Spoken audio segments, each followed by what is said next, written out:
Aladdin, all I can say is I'm stoked because it's been a while since I've done a conversation about cryptocurrency in general as a space. It's been a while since I've done a conversation about cryptocurrency in general as a space, but also just in general, the fundamental technology behind it and the economics that's around it. So, based on what I've been able to learn about you before we jumped on, from what I gather, you're going to be the guy to talk to about this. So why don't we dive into it? I think the perfect place to start is if people are watching, there's a great collection of stuff in the back there in your background. So you're a collector, right? I'm a collector. For those who are not watching and only listening, I mean, just imagine someone who collects cards and figurines and just like decked out and intentionally, purposefully placed across the room. That's what we're looking at here, and that tells me a lot because to collect something means there's purpose and intention behind what you're doing. So why don't you talk to me about the first thing you ever collected? Why don't we start with that? Oh man. It's probably trading cards, honestly. And I'm not just saying that because I make Like trading. baseball trading cards? Yeah, baseball trading cards. The first ones I really got into collecting was actually Marvel comics. I love Ooh. my baseball cards. I love my sports cards, but Marvel, I'm an artist. And as a young man, like very young, all I wanted to do was draw. So when I found Marvel comic trading cards, I mean, it was perfect. Like I could set it down next to me and then sketch in class and bring a pack with me and rip it open in class and then kind of just sketch out the different pieces I like, make my own superhero characters. I loved that. So that's Marvel Comics was probably the first real collection I started building. Well, no, that's cool. So you're in the art space, and there was a whole trending period where art and NFTs really caught storm and gained steam in the startup circles and online tech, social media. So it makes a lot of sense to know that you sort of are in that. Were you a part of that NFT craze? But jumping a little forward here, but just were you a part of that? Not at all, honestly. I was the opposite of Did it. you see it for what it was, or? Saw it for what it was. Yeah, I've been in Bitcoin many years, and I love technology and growth. I love seeing new things. In the beginning, there was some cool ideas. There was like cyber kitties or something. It was kind of cool because you could like get your little NFT cat and then you could mate it with another cat and then you make this. And I thought like for my kids, all right, that's cool. But when it turned into a monetary investment for what was like a game, I was like, all right, like $50, 30, but when it started going to like tens of thousands of dollars, I was like, oh shit, this could potentially not go well. And then that's exactly what it did. So what I was actually thinking about creating the whole time was this company because it was kind of a play off of that, but kind of anti in the way of trying to get people out of the metaverse and into the physical and into the nostalgic and sticking to what has been proven for literally over 100 years, which is trading cards. So um, again, I like the innovation of it, but when it turned into a cash grab, and I definitely Yeah. was not a fan of it. Still not today. Yeah, I mean, I know at some point it gave you privileges like access to certain parties or what have you. And I guess you could understand that use case, but I don't Yeah, know about a retainer of, 10, whatever, initial retainer or whatever it could be. I know we jumped far ahead, so I want to get back to where we were because you mentioned, there are some things that are collectibles that are still to this very day worth a couple of thousand. Um, do you own any of those, first of all? I do. Robert Crumb was actually one. I was a big fan of Robert Crumb art growing up, and it was mainly because I knew his son, and his artwork goes for millions of dollars, depending on what you find. Wow. He's an absolute legend. So I was collecting some of his son's artwork when I was a kid because there's no way I could afford his dad's artwork, and his son was actually a brilliant artist as well, Jesse Love Crumb. it. So yeah, definitely. You could see him behind me. There's the Mystic Funnies comic book.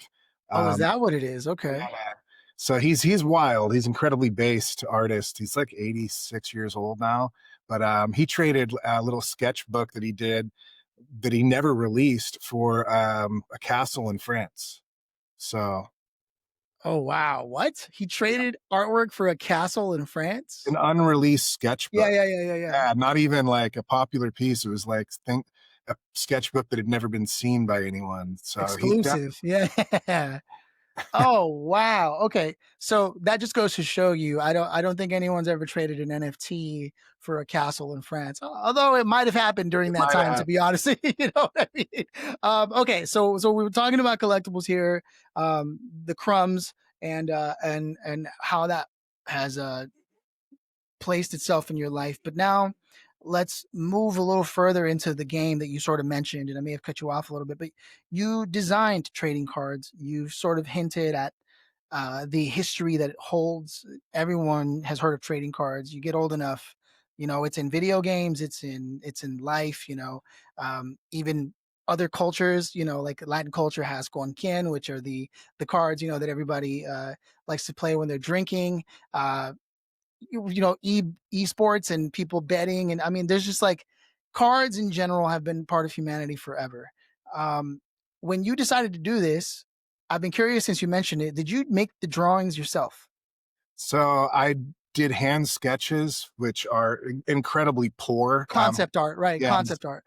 and then I found artists from around the world that I just started working with. Some was a total miss and a very expensive miss to figure out Oof. that they just couldn't hit what I was going for. And then others were literally home runs. And I now have a small team of artists from around the world, from Italy, Mexico, Argentina, Indonesia, just incredible artists from around the world that help me to bring so many of these cards to life. And then once in a while, I'll do like a one off and work with an artist. Like I did one in the UK for this set that I just did.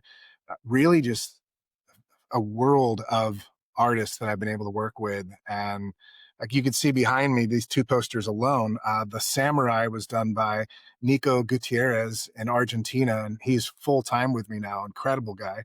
And then on the other side, we have Ginjos, and he's been with me literally since day one making art, and he's out of Indonesia. So these are my kind of hand sketch ideas, and then they throw their absolute magic into it to bring them to life. And I have to ask because I am looking, and for those who aren't, you'll hear in a second. Is that a collection of Charizards in a frame up above, or am I not seeing that right?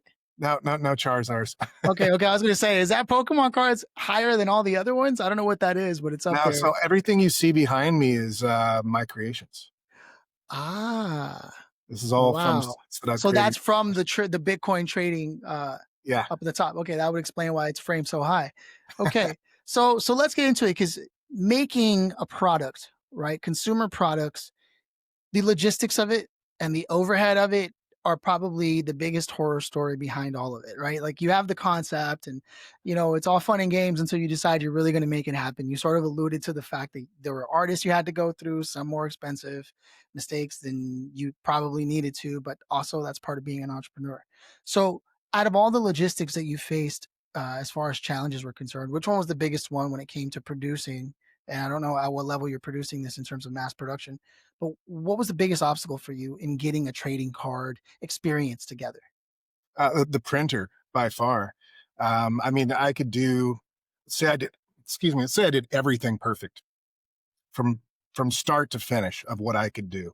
I marketed it right. I came up with incredible artwork. All the files were set up perfectly. There were no errors, and I give it all to the printer. They've got the files. Well, now it's out of my hands, and a million different things can happen with the printer at that point that can completely destroy everything I worked for. Because again, they're that final touch. They produce the cards in the end. So that was definitely a very difficult one. When you're printing trading cards, small batch trading cards are very difficult to even find a printer to work with you. And then getting them to do a good job when they're working with multi-million dollar or even billion dollar clients, and then working with you and you're a startup, you're on the bottom of the totem pole for the care and quality control they're putting into it. So I got really lucky on series one. The printer did a really good job on that one. um, and then moving forward, it was just massive learning curves on just how you interact with the printer, how you deliver the files, what format do these files need to be in.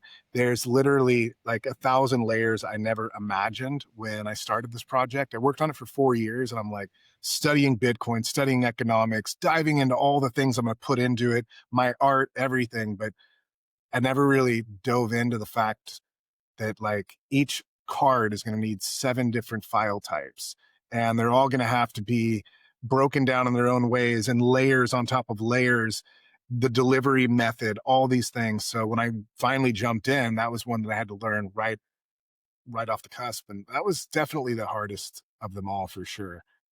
I had suspected as much. I've never heard anyone who's ever physically made something have the easiest go at anything, no matter how small the project is.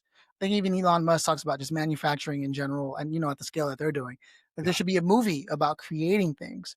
Everything is so digital now that making something physical is a lost art for so many people in yeah, so many ways. I mean, people during the pandemic were making bread, and they thought they were, banana bread, and they really thought they were doing something with that.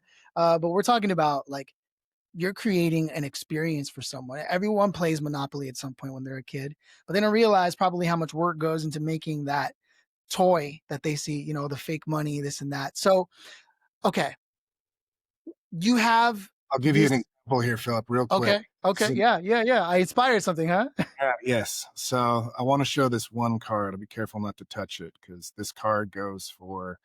I seen someone in the community the other day. I think it was like 2,800 bucks for this one trading card. Whoa. So this will give you an idea of the quality, Oh, that's pretty sick. amount of like layers and levels. It's You see got the got hidden. reflection. Yeah. There's amazing patterns in the back.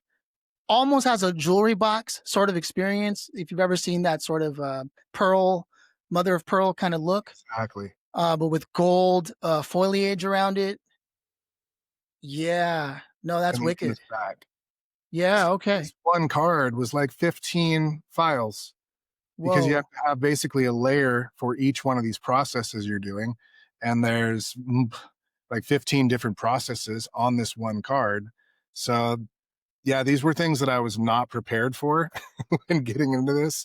I was very naive to think how these were created, and once I dove in, thank God I did find the right printer second go around. And again, for anyone out there that is trying to do anything production wise and they're it's going to leave their hands and it's going to go into someone else's hands, establish that relationship as strong as you possibly can. Take them out to dinner, do whatever you can to make them love you, because at the end of the day they're producing your product and you need to find some way of them having at least 50% of the care and passion you have for the product in order for it to turn out the way that you created it in the first place. um, that relationship's probably the most important relationship in production. I really respect this because it makes me look differently at part of the aim is for people to collect these. And when you look at the care that has gone into making it, it's funny. You were talking about you had done all this studying and research and industry knowledge build up. And then you were like, great, now we should hit go. Then you find out there's a whole other industry you have to learn about just Yeah. to get it going. Your reward for success is even more work. Yes. But it makes me feel great to see the amount of care that has gone into it because that's worth collecting. You know what I mean? Just by itself. And I grew up in the Pokemon cards era. That was probably the only thing I ever really collected. And I remember what it was like opening the pack and hoping that I would get a Charizard, and I never got a Charizard. What does the ethos look like and the mythology inside of the card game that you have? Or are there figurines and things that people should hope to get in their packs? Yeah, absolutely. I mean, the card I just showed you is the 21 Club. I thought that's what Um, it said. yeah, so that's a highly desirable card. We only do one full set of the flagship each year, and there's only 21,000 packs. So just to give anyone a little comparison of what that means and how scarce that is, Pokemon prints an average of a billion packs a year or more, a billion with a B. And then we produce 21,000 packs of this set. So when it comes to secondary market value and people right now, I live and breathe the trading card industry. And everything that I've found is like 90 to 95% of people are buying trading cards as an investment. And it's sadly, it's not, because these companies you're buying into, they print like the Federal Reserve. They have a button and they can push it. They don't tell you how many they print. They don't tell you when they reprint 90% of the time. They're just printing on demand, because the bigger the demand is for a fire and ice set, let's say, then the more they're going to print. They're just going to keep filling it and filling it. Well, how can you call something collectible and valuable if it's not scarce. And the majority of trading cards worldwide are not scarce. So buy them because you love them, buy them because you love the culture, the nostalgia it brings, a gift for your nephew, your kid, all that great reasons. You like the artwork, you like to play the game, love it.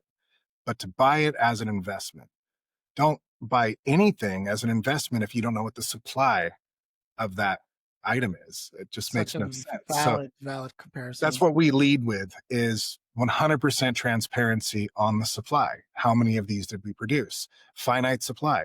I can never reproduce this card. Once this card is made one time, there's Yeah, 21 of these cards. That's all there will ever be. That is true scarcity that you can kind of put yourself behind and consider as an investment potentially. But even a Charizard nowadays, yeah. obviously Pokemon was much more scarce when they first came out, but today's Charizard, Oh yeah. it's one They in a have million. like 6 different Charizards now too. Exactly. So then are these cards serialized or attached to the blockchain? Is that also part of the experience? They are serialized, attached to the blockchain. No, I mean, we could sign a block basically Right, right. with how many we make and everything, but we're really trying to keep this as a traditional trading card. There's Right, no because then it turns into an NFT, right? Like Yeah, no digital connection. Yeah, it's really these are legitimate trading cards that um, they teach a lot, and you could read the backs of the cards and learn all about them. But honestly, you don't have to read anything about these cards to learn about scarcity. All you have to do is go 21,000 packs, finite. What is finite? So look that one up. What is scarcity? Look that one up. And then if you really want to learn, you go, okay, well, what about my Pokemon or my Magic the Gathering or my sports cards? Are they right. doing the same thing? Look into it. None of them are. And then your brain and your critical thinking is going to start to kick in. And then before too long, you're going to start to research these things. Why? You find out why, and you go, that's kind of shady. And then you start learning about money and how all of these things coincide perfectly. And that's I what I see. love about what I've done with these cards is yeah, every card has a lot of education packed in it, but all you have to do is learn about how the scarcity works of these cards. And that's enough to potentially take you on your journey. I see, a scarcity education tool. So it's not just focused on Bitcoin itself, which would explain why it's not. And I want to create this as the intro clip that this conversation with someone who has made Bitcoin trading cards is not another NFT conversation. Okay, this is the opening clip here because it's not. What it actually is a conversation about collectibles, scarcity, and how you place value on what is essentially a fiat and the idea of it and all that. Okay, see, that's what I'm talking about. Right. And I get it. I get it. And there's too many ways to misinterpret that. So that's why it's important that this is the clip in terms of that. But with that said, let's talk about like why you chose Bitcoin like as a design ethos. Is it because it's also perfectly something that's in the conversation right now with like, is this real value? Is it not? Is that sort of what made you choose it? Yeah, I mean, Bitcoin's perfect money, and it's the first perfect money since the beginning of time. And what makes Bitcoin perfect money in the simplest layman's terms, it's incorruptible, it's decentralized, it's finite. You can't change it. Like Bitcoin's code is Bitcoin's code, and it would take more energy than would ever be worth it for a country, a government, massive corporations to come together and try to change Bitcoin, which would be a 51% attack in the mining of Bitcoin. It's not going to happen. I mean, it could, but Bitcoin was created with game theory, basically running through every single scenario possible to find that end goal of creating something that is as perfect gets, which we all know perfect doesn't exist, but we can get as close as possible. Bitcoin is as close as possible to a perfect money that could ever be created. And it really, to me, the number one reason why is because it's decentralized. We're not relying upon humans. All humans are corruptible. At the end of the day, no matter how good they are, Yeah. your family could be threatened. I mean, I wouldn't blame you if you're defending your family in order to do something you're forced to do. So we all are corruptible in one way or another, and Bitcoin is uncorruptible because it's not a group of people that are running it. It's a worldwide algorithm we all get to take part in. We all get to play a piece in the decentralization of Bitcoin worldwide. And that is a lot of what sparked me with the cards, and then loving the hobby and going, well, wait a minute, the hobby's broken like our money system is. And I'm not saying US money, I'm saying all money around the world. Why? Because human beings control it. Human beings are corruptible and they can push a button and print as much as they want. And that's what they've done. It's not what they could do, it's literally what they've done worldwide. And the trading card industry is doing the same thing.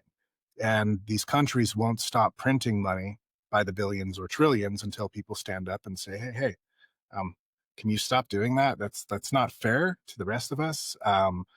This is what I'm hoping to be able to do with the hobby. And there's millions upon millions of people that collect trading cards, collectibles. I mean, it's got to be hundreds of millions worldwide. And once they start to get it, maybe it'll start to click in about money as well. And I'm not talking about a revolution, non violence. That never gets us anywhere. I'm talking about just critical thinking. And enough of us stood up and said, hey, um, that's not fair what you're doing over there. And then other people stand up and go, hey, wait, you're right. That is not fair. I think there's a very peaceful way for us to stop the printer. And Right, because it happened in trading cards as well. this is the running sort of conversation in the founding of Bitcoin, and many of those who have been, who bought Bitcoin when it was like $1 or even less than that back in the day, have always sort of known this and they were privy to it. And then I remember hearing about it in, I think I want to say 2013, and then 2014 I got to meet people who were the first event ticketing platform on Ethereum blockchain, and they were like, I'm telling you, dude, just buy some, just buy. And I'm like, yeah, I don't know. I'm talking to my friends who went to London School of Economics, and they're like, yeah, it's not, don't do it. I was like, do you have some? Yeah, but don't do it. And I'm like, okay, right. And in my head, I'm like, honestly, I was freelancing. I was like, I kind of need the money. So I didn't buy it. And then I saw like the wallet and just the entire entry into the ecosystem is difficult. But then I think it was yesterday or the day before, I see this news that Jack, the original founder of Twitter, now X, has a company called Square that many businesses are familiar with. And he sort of added this infrastructure where people can now pay in Bitcoin, essentially. You could always do it in Venmo, like you could sort of like hold some, but I don't think there was ever any transaction capacity. And that's something that's people have wanted for a long time. What are your thoughts on that? Are you happy to hear that? I'm assuming you are, but I would love to hear your thoughts on what this may mean. No, I love it. Jack's definitely brilliant, and he is what we call in the cryptocurrency space a Bitcoin maximalist, which means he's Bitcoin only, and he's standing up for what I believe is the only true money. Everything else, like, could Ethereum be great and all these, maybe someday, but at the end of the day, you're still trusting a group of people. So I have much respect for Jack being a Bitcoin maximalist and what he's doing with Square. I mean, this is where we start to get adoption to happen, because once you do it once or twice, you make a Bitcoin transaction. It's actually really simple. It's not hard at all. If you can swipe your credit card and manage your bank account on your phone, then you can manage Bitcoin, no problem.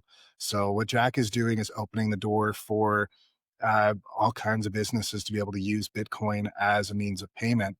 And I can tell you from great experience, there were trading cards that originally, some of my cards that originally sold back in 2022, early 2023, that at that time, maybe they were going for, let's say, a fiat value of like 1,800 bucks, but people were paying in Bitcoin throughout the community for these cards. And we've done a 10x in the value of Bitcoin since then. So the individual that sold a trading card for $1,800 back then, if he or she kept that Bitcoin from that $1,800 trading card, it would be worth around $10,000 today. If Exponentially you're a more small valuable. business, yeah, I mean, if you're a small business, let's say you're like, nah, I need the money, like you were saying. But what if it's only 1% of all your sales? What if it's half a percent of all your sales? And you're like, I'll do it because it does open up business to more people that might be Bitcoiners that want to spend and um, help support the network. So I'll just take 1% in it. Maybe 2% ends up being, but such a small amount. And then put that away as your savings. Don't even think about it. And if Bitcoin can continue doing what it's been doing, and I don't see any reason why not, because adoption worldwide is just blowing up left and right. I mean, that 1% one day could end up literally matching everything you made in fiat. It has that much potential. So I think it's a great opportunity for small businesses to start to accept Bitcoin. And yeah, just like if you just put away little bits, what can you afford? Is it $15 a day? If you got a business you're running and you can't afford $15 a day to go into savings, Yeah, you got bigger problems. Wow. No, yeah, I know, man, we could go so far in that direction. I'm sure if we were to share this on, let's say, X or something, you'd have purists come in and say, well, if it's still tied to your bank, is it really decentralized? And it just turns, and this is, it's no different than whenever you come across like the Linux community and how they treat everyone else who doesn't know anything about Linux. There's always people who like don't want you to know what they know or don't want you to be involved in the way they're involved. But I love that you have excitement for it and that you want to invite people to learn about it. Tell me more about the cards here and like what kind of education sits on the cards aside from the incredible immaculate design. yeah, let's do it. You want to rip a pack? If you want to, man, I don't So want you this to. Oh yeah, yeah. If you want this was to, the last release right here, Warriors versus Villains. So okay. warrior, you want a villain. Ooh, you know what? I'm gonna say villain only because I'm always choosing warriors, but it's like choosing the Sith, right? Exactly. So this is going to be the best and easiest way to show you what's in these That's a cards. super cool packaging, by the way. Thank you. Whoa, I can't believe we're doing this. Rip the band-aid off. Boom! Whoa! So right here we have the Lightning Network. And if you look on the back of the card, it gives you a breakdown of the Lightning Network. And it says limited edition of 1000, series And that's 3 the worst card you're 7. going to pull out of the whole pack is a limited edition out of 1000. Wow. Yeah, so true scarcity, unlike any other competitor in the world. The Lightning Network. Oh, and it essentially tells you what that is and how it relates. Exactly. Yes. Wow. One card at a time. So it's Cliff Notes, right? We're all stuck on our social media. Oh, There's that's a dope piece of art right there. Bob Marley. What? So a freedom fighter, right? Bob Yeah, Marley was yeah, an yeah. absolute freedom fighter. So in sports, we're holding up all these athletes that are really good at throwing a ball or kicking a ball, and that's all great. But who should we really be celebrating? People that stood up for our freedoms, people that made positive impacts worldwide. That's the cards that I want to collect. And I couldn't really find anything out there like it. So this is Bob Marley. And if you read the back of it, it literally breaks down the amazing contributions Bob Marley made to all of That's our. super dope. He's in the villains pack? I'm sorry, that's like the most obvious question I think I'm gonna. So the packs are all random, right? Okay, okay, got it. Yeah, and you can It's get the just same. colored. Okay, It's okay, just okay. colors, make it fun. Oh, there's just another Okay. freedom card. John Adams, of course. Yeah, yeah, yeah. Founding father. That's what? Yeah, this makes sense. I think I'm seeing the theme here. There's the first foil, and this is the education Oh. card. And these are essentially the rare cards, right? They're all rare, but these are rarer. Yeah, Yeah. right, that's what I meant. Sorry. Yeah, yeah, yeah. Yeah. So this is out of 210 right here. Oh, wow. Yeah, that is cool. Breaks down the education category. So all of these land in categories, from freedom to tyranny to economics, fiat currency, Bitcoin, we have all these different categories that basically are what is forming our world. And if you want a positive chance towards success, you need to understand these things. If you don't believe in freedom, then you're probably never going to have that well established of a business because you don't believe that it's important for you to be able to make decisions for yourself and your own company. So those decisions are all going to be governed really hard by other people. Well, it's probably not going to work out that great for you. Entrepreneurs are free thinkers, Yeah. and you have to have that passion for personal freedom in order to be successful as an entrepreneur, in my opinion. So it's all these topics that just kind of break us into. That one's hard, I'm not gonna lie, this art's pretty sick. Like each of these could be a tattoo, you know? right? So that's the WEF. That's a pretty hard hitter. Um, yeah, PR on that one. It's very based. Yeah. This is Wow. Chris Cyborg. She is an MMA fighter. She's an actual champion. She's an amazing person. And we have her as a Bitcoin athlete. So if you ever Want to know a female fighter that is just one of the most hardcore, amazing fighters, but incredible person? It's Chris Cyborg. And she was the first MMA fighter to wear a Bitcoin shirt in the ring in an MMA fight, and no one paid her. She did this because she wanted the world to know, pay attention to Bitcoin. This is so dope. Another, Oh, holy crap, we're back to back. So this is Kenny Florin. He is also an MMA fighter. And we work with all these people personally. So I won't put someone in the pack yeah. unless we get blessing and everything for it. But Kenny Florin's a amazing guy. I was going to cuss, but That's dope. No, yeah, yeah, no, it's okay. I'm not. keep it I clean. did. It's cool. It's cool. Good catch though. But yeah, no, this isn't that kind of podcast. That's Okay. cool, man. He's a badass. Yeah, yeah. We believe in freedom too. You know, it's a startup Um, show. and then it gives you like a breakdown on Kenny, and then it gives you his socials and where to go find him and watch him. We That's only so put dope. people on the pack that we have vetted over many, many years to say these people want the best for everyone, and they don't have anything to sell. You're not going Yeah, to find anything in these packs of people that are trying to promote their book and get you to buy it or buy their Ponzi scheme or whatever it is. So many of those out there, especially in crypto and Bitcoin and all of that. So we vet especially. the people to where when you find an educator or any of these people in the pack, they're true, amazing people that are just out there doing positive. So that's what I love Whoa. about really being able to represent some incredible people.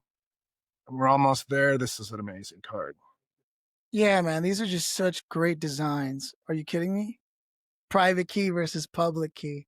Yes. Oh, Oh, a fiat card? there's The that. Canadian dollar. Not worth much anymore. But this card will be worth more than that Canadian $100 bill someday. That's so cool, man. And here's our last one. Oh, we got a Bitcoin Oh, Yanowski proof of work, which that's is such an perfect for this podcast, right? Proof of yeah, work. that's such an interesting design, like the art style, you know? I've grown an appreciation for what you're trying to do here and just seeing the cards themselves. It's one of those things where like Thank you. once you see it, you start to get it. Yes. And then there's a serialized number on the back. Ultra rare. Whoa. And then we even went as far as doing a fingerprint stamp. So that little Yeah. Bitcoin orange pill you see there, uh, tamper proof. So basically, there's a code that's built into that that is so detailed it cannot be reproduced unless you have the actual stamp that is basically held in a vault with the printer. I mean, you So know you're succeeding when people start trying to counterfeit your product. Has that yes, happened to you yet? yes, sadly, yeah. Ah, So we're going above and beyond with everything to basically try to counteract anything that can possibly happen. And but that gives you an idea of what we're trying to do with the cards. I mean, there was like 2 or 3 Bitcoin cards in there, and the rest were really about epic. freedom. And here's a good one right here. This is the actual freedom card. Oh, wow. And this is Yeah. actually the second freedom card. The first one was just me and my daughter, basically walking through this broken down wall, leaving behind all of the fiat chains, basically. And then the second one is this rendition. It is me and my whole family. We've broken the wall down and we started to build ourselves a cabin outside of the fiat chains. I love the philosophy behind it, man. You've got a lot of heart. I can hear it in the way that you talk about your product and your creation, really. You know, I'm so curious now because of what I saw was affiliated with it. So you're going like Comic Con and things like that to market this. Have you done that? We've done a bunch of trading card conferences. We've done well, but we actually changed the name of the company about a month ago. And that's kind of a PR push we're on right now because we've been Bitcoin trading cards since day one. But again, this is so much bigger than Bitcoin. Right. And we're not trying to get anyone to buy Bitcoin. I think it's one of those things where you should definitely educate yourself on it, make your own decision. I've got friends and family that ask me all the time, should I buy Bitcoin? I said, I don't know your personal situation. I'm not going to give you financial advice, but I will give you the advice of you should learn everything you possibly can about Bitcoin. Because even if you never buy Bitcoin, all these topics and these cards, they're life changing.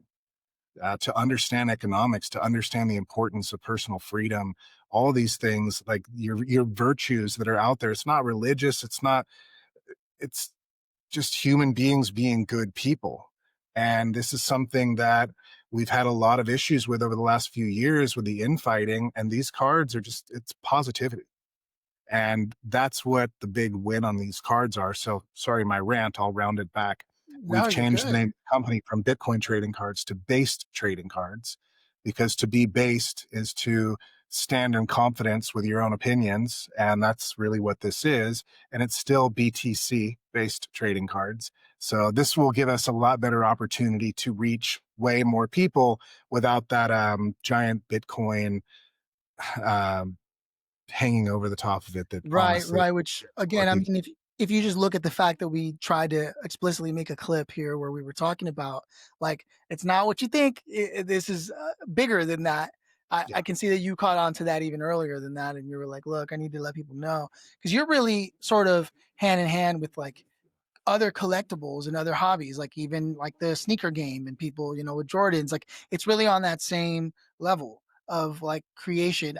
Honestly, I would be curious to see what Gary Vee thinks of what you've done because he's a huge collector yeah. kind of guy. I mean, that's his whole thing. We got to find a way to get you there, unless Gary it already Vee, happened. Gary Vee right there. Oh, you have one. You see what I'm saying?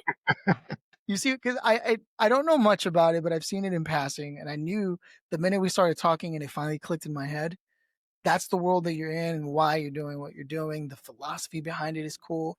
The affiliates that you've been able to get to co-sign this and be a part of that, I think it's a movement. And that's Yeah. kind of the conversation from the beginning. I wanted to ask you, but there were so many cool things that were coming up. Culture, you're a part of it, you're creating it, and I'd love to know your thoughts on like how important you think collecting is to people and like why people should look at collecting, even if maybe not BTC cards, but just generally like collecting. What are they doing? Because people collect things all the time. Just some Yeah. of us know to collect things that remain valuable, and others, just get consumables that we throw away later. So, what are your thoughts on the idea of hobbies, collecting, and things of that nature?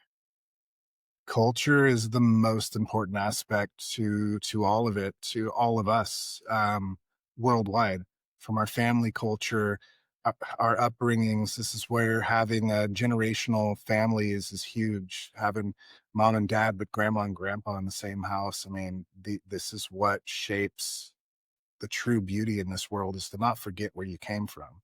And I'm a little bit older, so I can kind of tee it back to Saturday morning cartoons. We couldn't wait. You have like 5 channels. I mean, Yeah, some people maybe around that time had cable, but I had like 5 channels and only 2 of them came in, and they only yeah. came in half the time, depending on the angle of the bunny ears and if there was a cloud flying over.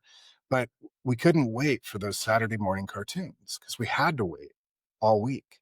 And that morning, we were like up, ready to go, got our bowl of cereal, sitting down, and we're like, it's been 7 days. We're stoked for this. And it was so enjoyable and incredible to be a kid in the 80s and 90s with Saturday morning cartoons. Well, that's scarcity. And that's why we loved it so much. And now cartoons are on our phone, they're on our tablets. Kids are walking around at 2 years old with tablets, keeping them completely occupied. What are they doing? They're watching cartoons, they're watching anything and everything they could ever dream of. The scarcity is dead, it's gone. And now, is there any respect for those shows or anything? Not really, because there's 1,000 to 1,000,000 other shows you could watch just a click away. So for me, it's bringing back that feeling of the good old days. And what I'm trying to do here, bringing back a time when we valued our family dinners, we valued our barbecues, our summer breaks. I mean, I know for a fact, I'm a father of 3. Most kids, including mine at times, you're like, hey, there's a summer camp and it's going to be really cool and all these great things. And I'm going to send you and it's going to be 2 weeks. And they're like, can I bring my phone? Well, no, you're not bringing your phone. They have a phone there you can use to call me if you need to. And they're like, no, if I can't bring my phone or I can't bring my TV or my video games, I don't want to go. It blows my mind. Like, what are you talking about? You have a chance to go, and like they're going to do all these events. There's go karts, there's jet skiing, there's all these things. You're going to have the time of your life. And they're like, yeah, but if I can't bring my device, I don't want to go. This is where we're headed. If not where we're headed, this is where we are. And in order to start to bring this world back to a better place where we're not battling each other and it's not a big battle with how you look on Facebook or where you went on vacation. I mean, it's a sad situation right now, and I do believe that we have the potential through the culture of something that's been around 150 years, 150, yeah, 150, 160 years marketed, which is trading cards. We have the potential to start to kind of just wake people up a little bit at a time and bring back those virtues that everyone should have. And at the end of the day, if big companies that are worth hundreds of millions, if not billions of dollars, if they don't have honor and integrity, it's a horrible example for everybody else. And it also shows that, like, oh, I can get there without honor and integrity. I can be rich and I can do big things and I don't have to have honor to get there. That's a very bad example that a lot of these companies, trading cards or not, are showing the world. And it only takes a spark, right? And once that spark starts to take, maybe a couple other companies jump on that, and a couple more and a couple more. In the same way, cancel culture became a big thing with companies where they had to jump on that. Maybe the opposite could happen when companies start to adopt honor and integrity within their companies. And then maybe over time, it's like, if you're not doing that, you're going to have a hard time surviving. So really just the total switch of what's been happening over the last probably 6 or 7 years is what we need. And I don't think that I'm going to be the one to make it happen, but if I could have any, if I could play any part in that spark, any part, even just the tiniest, like I'll flick the lighter and you blow the fuel, anything is something worth fighting for. There's so many things to say to that. First of all, thank you for flying that flag and championing those values. We need more of that. No business is an island, and when you're in a business with that kind of philosophy, that culture, leaders at companies talk about culture all the time. Businesses try to tap into the culture. What does that mean? It's values, it's history, it's principles.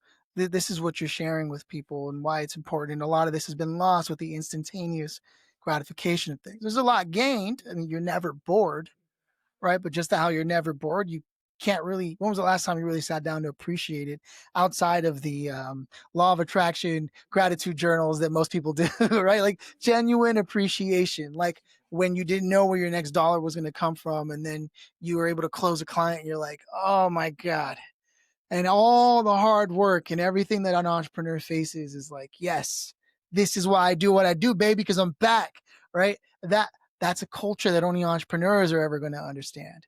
The same way you said it. You said it. I don't want to add too much more to it, but I want to invite you to share with the listener, because we didn't talk about much, and I think it's important. Forgive me for going ADHD here. I think it's important to highlight you're an entrepreneur, like a serial entrepreneur. You've done many other things. Like this is only like one of the things that you've done, right? And so you've successfully done things like you said earlier. I'm not trying to sell you Bitcoin. You know what I mean? I'm a culture dude. I'm involved in that economy, right? So know where this comes from, this conversation, where this energy is coming from, the intent. So now that we've established that, like, where can people go to learn more about you, connect with you? Where do you want them to connect with you? Yeah, I'm not crazy active on social media. I've got a team that puts out quite a bit, and they'll clip up things like this. Um, I try to. I'm working all the time, and when I'm Living not, true to your philosophy. Yeah, yeah, yeah. exactly. But it basically look up based trading cards or Bitcoin trading cards. Our website has all the links to all of our socials. We're basically everywhere. We do a horrible job of marketing. We don't shill our product. We try to educate as much as possible. We let the product speak for itself.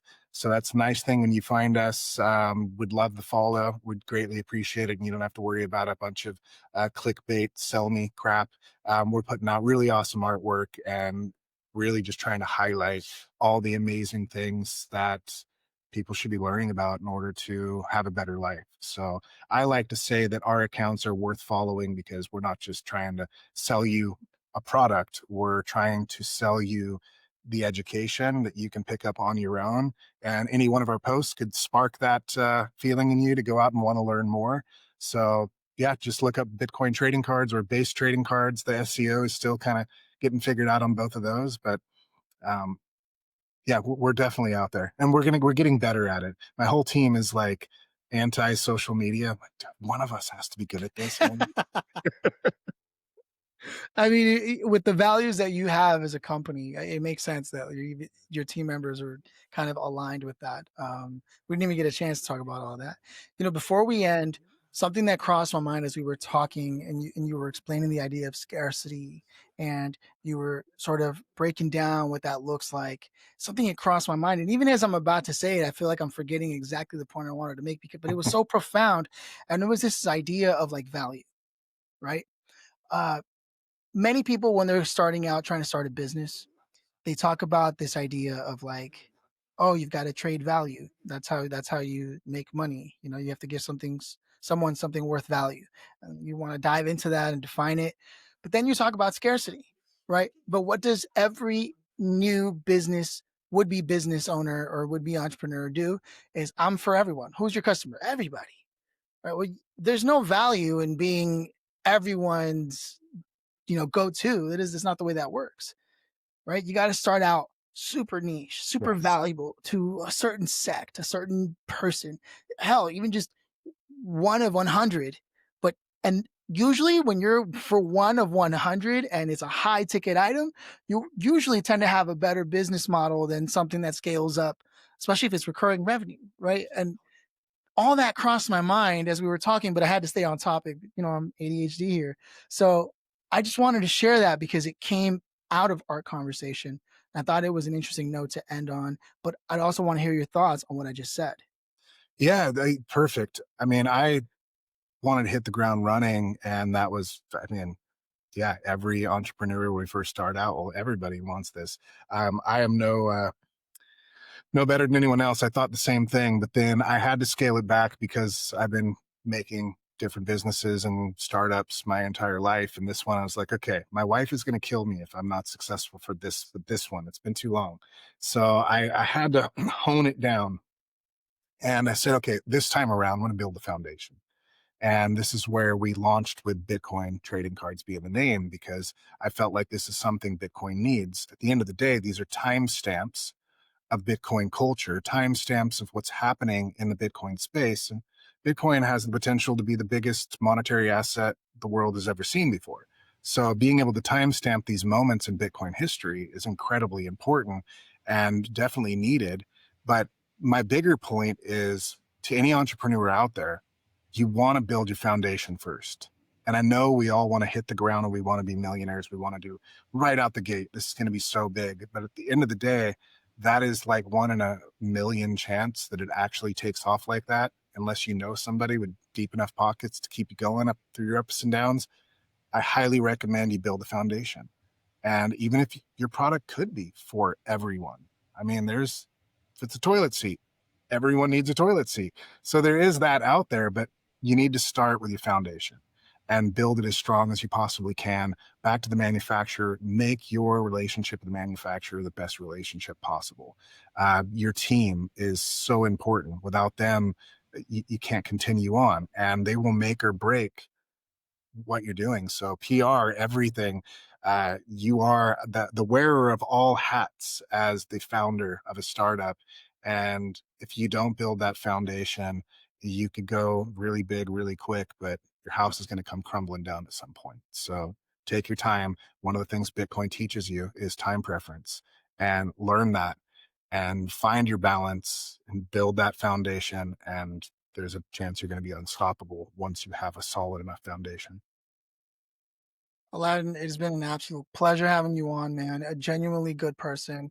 I love the work that you're doing, the philosophy behind your work. I'm glad to see it succeeding because, like I said earlier, no business is an island. We need less assholes and more people who are champions of values that we'd all like to see and interact with, right? Because if you don't vote any assholes up, then there won't be any to deal with, Yeah, right? absolutely. And that's where you're coming from, and I really appreciate that. So thank you for stopping by. Absolutely. Thank you for having me.